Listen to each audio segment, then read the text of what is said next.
Dailininką Sigitą Petrauską sutikome Kauno zoologijos sode. Čia puikuojasi milžiniškas gaublys.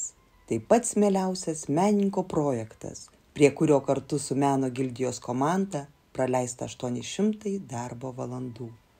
Projekte turbūt lengviausia man buvo ąžuolai, todėl kad jaučiausi kaip plenerė. Už langų stovėjo ąžuolai, man jos reikėjo tik tais atkartoti. Vasara buvo nuostabi, galėjau juos studijuoti, analizuoti, galėjau prie jų prisiliesti, ne taip kaip su gaubliu. Niekada kosmose nebuvau, gaubliu neįsivaizdavau, o kai yra šalia objektai, tai yra daug paprasčiau ir lengviau. Menininkas gimė ir užaugo Skuode. Ramiame šiaurės vakarų Lietuvos miestelyje formavosi tvirtas žemaitiškas charakteris, ugdėsi vertybės, ryškėjo tikslai, vėrėsi naujas, gražus kelias. Dailininko kūryba išsiskiria iškiliais, grublėtais, daugiasluoksniais paviršiais. Paveiksluose dominuoja ryškus, ekspresyvūs potėpiai, jaučiamas stiprus charakteris. Išskirtinis visų kūrinių bruožas – dekoratyvumas, kurį menininkas išgauna kurdamas reljefinės formas, sava išrasta technika. Kas tau yra menas? Aš dabar galvoju ir suvedu į tą, kad tai yra asmenybė. Aš galvoju, kad ne veltui menininkai susikūrė savo tokį personažą kaip mūzą. Ir viskas, ką ta mūza atneša savyje, tą ir atiduoda menininkui. Akis vis dažniau staptelėdavo ties įdomesnę formą, netikėtų rakursų, atspindžių, spalvų žaismų gamtoje, žmonėse, pačiame gyvenime. Tada į gyvenimą atėjo jos didenybė tapyba. Vis jau 45 metai trenkė kažkoks tai žaibas ir tą meną atsidaviau. Man padėjo ir įkvėpė tai šeima, nes čia toks buvo netgi kuriozinis dalykas, kad buvo serialas per televizorių ir vaikai buvo palikę popieriaus lapą ant stalo su pieštukais. Aš ten pauzės metu braižiau ir visi tiesiog wow. Nuo to wow ir prasidėjo. Ši istorija būtent tokia. Apie tai, kad galima tiesiog gyventi. Iki tam tikro momento, kai supranti, jog negali nebekurti.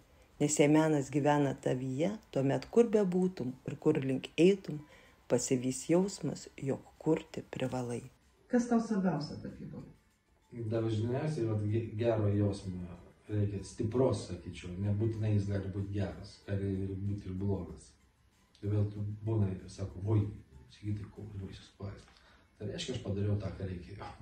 Arba, sako, jau čia jau per daug saldu. Reiškia, irgi pridėjau cukraus tiek, kiek reikėjo. Atsargus bandymai drobėje išsakyti jausmą itin greit atsiliepė meno mylėtojų širdyse. Palaikymas, gražūs įvertinimai skatino nesustoti, ieškoti naujų išraiškos formų. Mano netgi paveikslai nėra kažkokia linija, kažkokio siužeto. Aš stengiuosi paišyti visus skirtingus, nes kai ateina žmogus į parodą, ar ten kokią galeriją, kažkaip norisi, kad kiekvienam duoti, bet nenori pataikauti. Surengta eilė personalinių ir grupinių parodų, tapytojas nuolat dalyvauja konkursuose, dailės bienalėse, pleneruose, festivaliuose. Man teko sudalyvauti unikaliuose pleneruose su grupė nuostabių menininkų, tai buvo Naisiuose, mes darėme, buvo pavadinta žuvų karoliai. Tai mes tapėm žuvis, kurios dabar puikuojasi tame parke Naisiuose. Ir tas jausmas dirbti kolektyviai tai yra fantastinis. Iš tikrųjų, tas bišk pabėgimas iš savo studijos yra labai fanas dalykas. Ar turi kokį nors darbą savo išskirtinį, kurio negali pamiršti? Marionetė man buvo pats stipriausias jausmas. Paveikslui buvo įdėta daug veiksmų, istorijos, judesių, aplinkos keitimosi, daug požiūrių ir tokių ir anokių.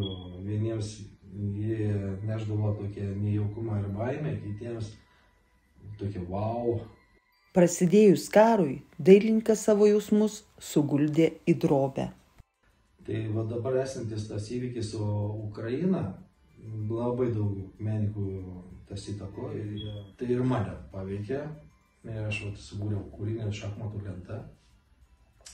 Esmė yra tenai, kad tu darai du ėjimus ir tam yra matas, ar tu eisi baltais, ar tu eisi juodais. Vis tiek priveda prie tos beprasmybės. Ar galėtum papasakot apie savo paskutinį parduotą darbą? Tai buvo obuolys. Tai man išėjo sukurti tą obuolį, kuris tikrai suskambėjo labai. Ir jis paėmė pirmą vietą.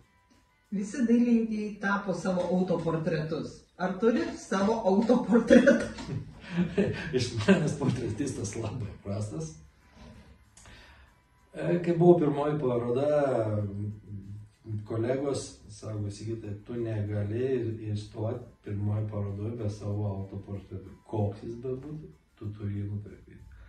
Teko nutapyti savo autoportretų. Ar lengva būti menininku?